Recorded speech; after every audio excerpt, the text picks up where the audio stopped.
Hello নমস্কার সবাইকে simple লাইফে নতুন ভিডিওতে তোমাদের সবাইকে স্বাগতম। স্কিপ না করে সাথে থাকার অনুরোধ রইল। তো সেই দিনের সেই শঙ্কর মাছ আরও কিছুটা রয়ে গিয়েছিল আমার ফ্রিজে, তো সেটাই আজকে রান্না করব আর একটু অন্যরকমভাবে। তো দেখতে থাকো ভিডিওটি। এখানে আমি মাছগুলোকে লেবু দিয়ে ভালোভাবে পরিষ্কার করে নিয়েছি। আর দেখো কড়াইতে দিয়ে দিয়েছিলাম সর্ষের তেল। তো তেলে আমি ফোড়ন দিয়ে দিলাম কয়েকটা জিরা। তো জিরাটা হয়ে এসছে আর আমি অফ ক্যামেরাতে কিন্তু সব একবারে গুছিয়ে নিয়েছিলাম। পেঁয়াজ কুচিয়ে নিয়েছি, আদা রসুন সমস্তটা বেটে নিয়েছি। তো এবারে তেলের মধ্যে আমি পেঁয়াজটা দিয়ে দিচ্ছি। এর আগের দিন একটা রেসিপি শেয়ার করেছিলাম শঙ্কর মাছের, সেখানে কিন্তু আমি শঙ্কর মাছটা হাতে মেখে মশলা দিয়ে বসিয়ে দিয়েছিলাম। তারপর দিনের যে রেসিপিটা শেয়ার করেছিলাম সেখানে দেখেছো শঙ্কর মাছটা আগে একটু ভেজে নিয়েছি। তো আজকে একদম ভাজবো না, মাখা বসাবো না, নর্মালি আমি অন্য মাছের মতোই রান্না করব। তো দেখো পেঁয়াজটা ভালোভাবে ভেজে নিচ্ছি, একটুখানি লবণও দিয়ে দিয়েছি। তো ভালোভাবে পেঁয়াজটা ভেজে নিচ্ছি। একটু নরম হওয়ার পরে এখানে 1.5 চামচের মতো আদা রসুন বাটা দিয়ে দিচ্ছি। সবটাই মাছের পরিমাণ বুঝে দিয়েছি আমি। তো ভালোভাবে পেঁয়াজ রসুনটা ভাজা হয়ে গেলে এর মধ্যে এবারে আলুটা এক সাইড করে দিয়ে দিয়েছি। আর হ্যাঁ, এখানে কিন্তু আমি দারচিনি এলাচও দিয়ে দিয়েছিলাম। তো একদিকে দেখো আলুটাও বসিয়ে দিয়েছি আর এই পাশেই আমি পেঁয়াজ রসুন আদা সবটা ভালোভাবে ভেজে নিচ্ছি।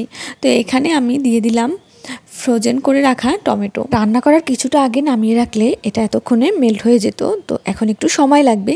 তো এই পর্যায়ে যদি তোমরা টমেটো বাটাটা দিয়ে দাও তাহলে কিন্তু পেঁয়াজ রসুনটা পুড়ে যাবে না। তো দেখো প্লেটে আমি ধনে জিরের গুঁড়ো আর হলুদ গুঁড়ো জলের সাথে ভালোভাবে মিশিয়ে রেখেছিলাম একটু আগে, তো সেটা এবার দিয়ে দিচ্ছি। আমি কিন্তু সমস্ত রান্নার সব কিছুই আগে থাকতেই জোগাড় করে নিয়েছিলাম। তো এবারে মশলার সাথে পেঁয়াজ রসুন আলু সবটা ভালোভাবে মেখে কষিয়ে নিচ্ছি। ভালোভাবে একটু সময় নিয়ে জল দিয়ে দিয়ে আমি কষিয়ে নেব।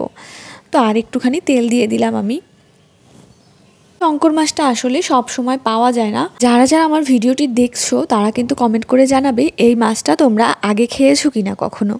এই মাছটা অনেকেই খায় না, অনেকে হয়তো চিনেও না এই মাছটা। তো আমাদের বাবার বাড়ির দিকে মাছটা একদমই পাওয়া যায় না। ঢাকাতে বাজারে প্রায় সময় দেখা যায়। মূলত সামুদ্রিক মাছ এটা, অনেকে শাপলা পাতা মাছও বলে থাকে। তো দেখতে পেলে আমি কিন্তু একটুখানি জল দিয়ে মশলাটা কষিয়ে নিয়েছি। 2 বারের মতো জল দিয়ে ভালোভাবে কষিয়ে নিয়েছিলাম। তো এবারে পর্যাপ্ত জল দিয়ে ঢাকা দিয়ে দেব। আর জলটা ফুটে ওঠার পরে আমি এর মধ্যে মাছগুলো দিয়ে দেব। তোমরা যারা আমার ভিডিওগুলো নতুন দেখছো তারা প্রত্যেকেই আমাকে ভালোবাসা দিয়ে সাপোর্ট দিয়ে আমার পাশে থাকছো, সেজন্য তোমাদের কাছে আমি অনেক অনেক গ্রেটফুল। তো দেখো আমি কিন্তু স্বাদ মতো লবণও দিয়ে দিয়েছি। আর হ্যাঁ, কাঁচামরিচটা আমার আগে দিতে মনে ছিল না, তো যার জন্য আমি কয়েকটা আস্ত কাঁচামরিচ এভাবে ফেরে দিয়ে দিয়েছি। কাঁচামরিচটা বাটা দিলে বেশ ভালো হতো, কিন্তু আমার একদমই খেয়াল ছিল না। ঢাকাও দিয়ে দিয়েছিলাম, ঝোলটা ফুটে উঠেছে। এবারে চুলার আঁচটা কমিয়ে এর মধ্যে আমি মাছগুলো দিয়ে দিচ্ছি। শাপলা পাতা মাছ কিন্তু খুব অল্প সময়েই কুক হয়ে যায়, বেশি সময় লাগে না। তো তার জন্য আগে আর মাছটা আমি ভেজে নিলাম না। তো এবারে সব মাছগুলো আমি ঝোলের মধ্যে দিয়ে দিয়েছি। হালকা করে চুলার আঁচটা এবারে ঢাকা দিয়ে দেব। প্রত্যেকে কিন্তু ভিডিও দেখা শেষে লাইক কমেন্ট করে জানাতে ভুলবে না আমার ভিডিও তোমাদের কাছে কেমন লাগে। আর অবশ্যই জানাবে এই মাছটা তোমরা আগে কে কে খেয়েছো, তোমাদের কাছে কেমন লাগে এই মাছটা। যেহেতু সামুদ্রিক মাছ একটু চওড়া গন্ধ আসে মাছটা থেকে, তাই জন্যই আমি আগে লেবু দিয়ে একটু ধুয়ে নিয়েছি মাছটাকে। আর মশলার পরিমাণ ঠিকঠাক হলে মাছটা খেতে বেশ ভালো লাগে, তখন আর গন্ধটা পাওয়া যায় না। তবে মাছটা দেখে চিনে কিনতে হয়।